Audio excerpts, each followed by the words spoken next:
Hey everybody, welcome back to another episode of Building Your Empire with SophieZo. I'm excited. I have yet another fantastic guest on today's show, and we are talking to someone who is a friend and colleague that I met through a networking organization called the Dames. It's a group of amazing women that I found last year, and I have made so many amazing connections with so many fantastic women. And so I'm starting to bring them onto my show. And one of the guests that is a member of this organization and becoming a very good friend of mine is Evakarin Wallin. She is the creator of the expansion method, author of The Powerless Thought, and a professional speaker. She is known internationally as the Queen of Transformation because she helps her audience and clients release what is holding them back and rewire their minds so they can easily step up their game and grow their business. She's been a featured leading expert on international platforms, including the United States, Sweden, and Germany. Evakarin has been seen in Escala magazine, on the Wealth Academy, and shared the stage with Marissa Murgatroyd. Evakarin is passionate about empowering her audience and clients with her step-by-step process to shift outdated beliefs and ideas and quickly and effortlessly move forward toward their ultimate desires. Plus, with her proven techniques that anyone can learn, her clients and audiences easily increase their confidence, show up at a new level, and attract bigger and better opportunities.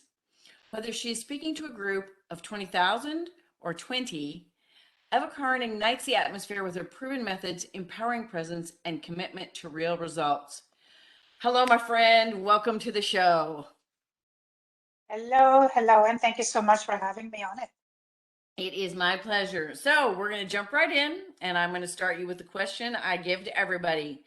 What is your best advice for business owners who want to scale their business to the next level and beyond? My best advice is that not do so much as you might think you have to do, but you have also to need to look into yourself, because what the struggle you had from start to where you are now is going to most probably going to be a similar struggle when you move up to the next level and scale up. Because if you haven't dealt with your programmings that you have in your subconscious mind, they're going to come back to you, and they're going to come back harder and stronger when you're about to scale to a higher level. Okay, I like that. So basically, it's kind of like you've got to clear your slate of the things that you're butting up against from getting where you are to that next level. So Yeah. go into that a little bit more. How do you, um, what are some ideas or some suggestions you have for how the audience can take a look at themselves and actually see what those things are before they even can deal with them? Yeah. So if you're in a good place now, you can look back and say, what has been the typical issues for you uh, when you have felt that you struggled, or maybe you come across something that made you start to doubt yourself in one way or another, things like that, things that wasn't comfortable. I avoid to speak about positive and negative feelings because I don't see them as such. I see that is judging the feelings we have. When we have good feelings, enjoy them because it is, and cultivate them, because it's so important to cultivate, you know, feeling good. That is one of the best marketing tools ever. And when you don't feel good, when you feel some kind of discomfort, that is actually a message to you from your subconscious mind to your conscious mind. And when you can listen, just take a step back, reflect, and listen to what is actually going on inside of you, then you have found a gold mine. It's actually can be the guides that will help you to reach your next level faster and easier.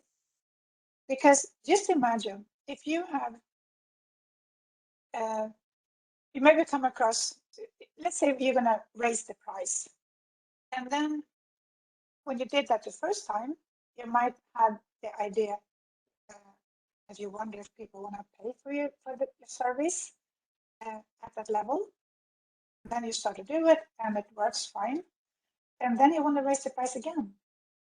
And the same doubt is going to come back if you haven't looked at it before. So that is the same thing coming over and over again. So when you can catch it before it happens, that is really awesome, because then you're proactive and you don't have to get into so much struggle. As if you wait until it happens, then there are going to be some struggles, because what happens is that those feelings usually tend to be so strong that you believe that they're telling the truth, and they're not. They're just giving you a message. Okay, so staying aware of how you're feeling at all times. Now, is that related to how you're thinking as well? Or is it a connection, or are they two separate things where thought is different than feeling and vice versa?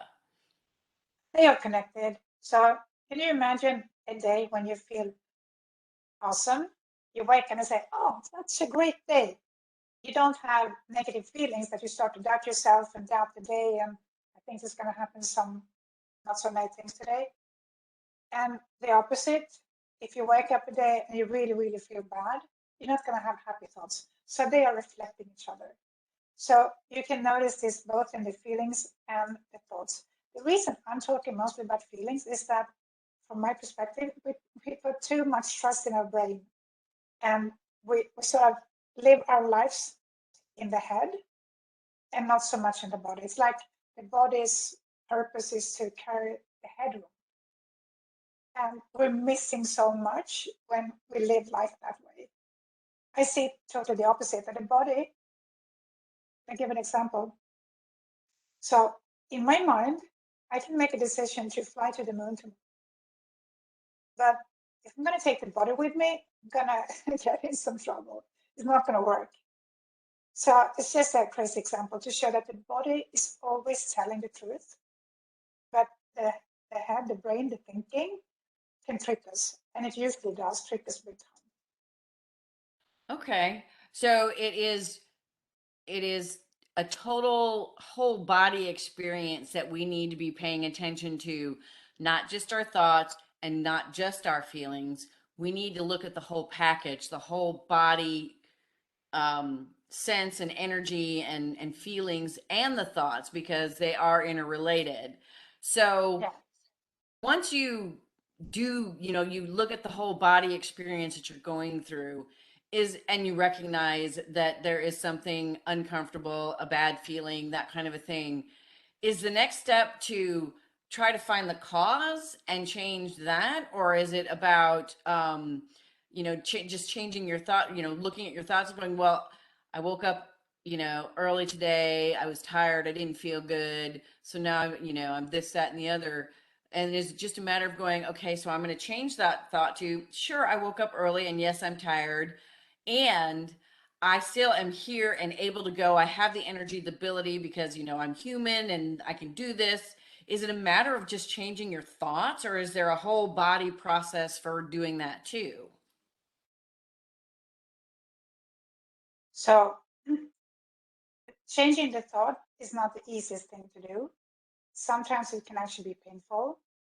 And if you're going to work with just changing the thoughts, your body is so much stronger. The patterns you have in the body is so much stronger. So you have really to be on guard all the time to be able to manage the thoughts.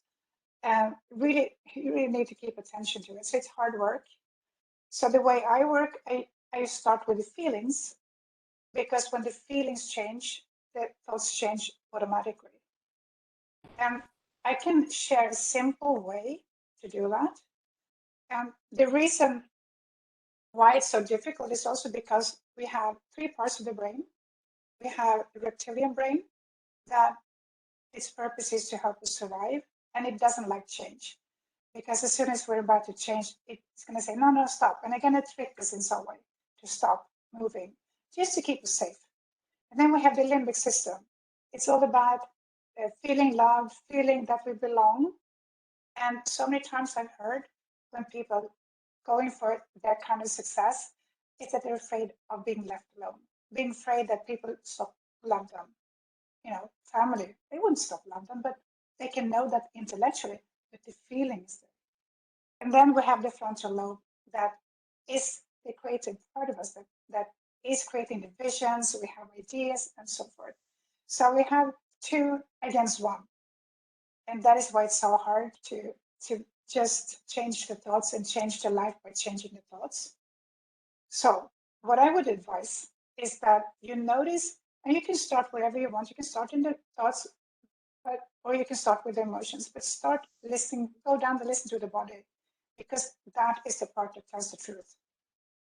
And when you have a sensation, let's say you doubt yourself because you decided to raise the price and wonder if anyone going to buy my service for this price. You know, the value is totally aligned with the price, but you still doubt how other people will perceive it. And notice how the doubt feels inside your body, where it feels, where you feel the discomfort. Just notice it. And then just be aware of what it tells you. You don't have to know where it comes from, because that is analyzing, and you can only go so far with analyzing. So just notice what is going on in your body. And sometimes you can see it right away, and sometimes it will take a while, it can take a few days. And don't suppress the feeling, and don't drown in it and believe that it's the truth. It's just a message. So, and then you can, when you start to see what it's about, take the same example. I'm doubting that people would like to pay this price, this new price of mine. So what would you like to have instead? Well, I would like to have people being excited and happy to pay because they see the value. Now you made a conscious choice of what you want to create in your life. So then we have the difficult part. How are you going to stay within your thought so the brain is not going to trick you? It's a simple answer to that. That is gratitude. So when you feel gratitude to the uncomfortable feeling, thanking it for showing you, giving you the message, because it gave you a clear direction of what you actually want to have, then it can leave you, because then that was its purpose, to come up and give you the message. And when it feels that you have received the message, it is not longer needed. And then you can embrace the new idea, and it's so much easier to embody the new idea, because you're not fighting with it.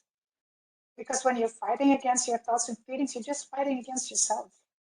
That is very unnecessary from my perspective.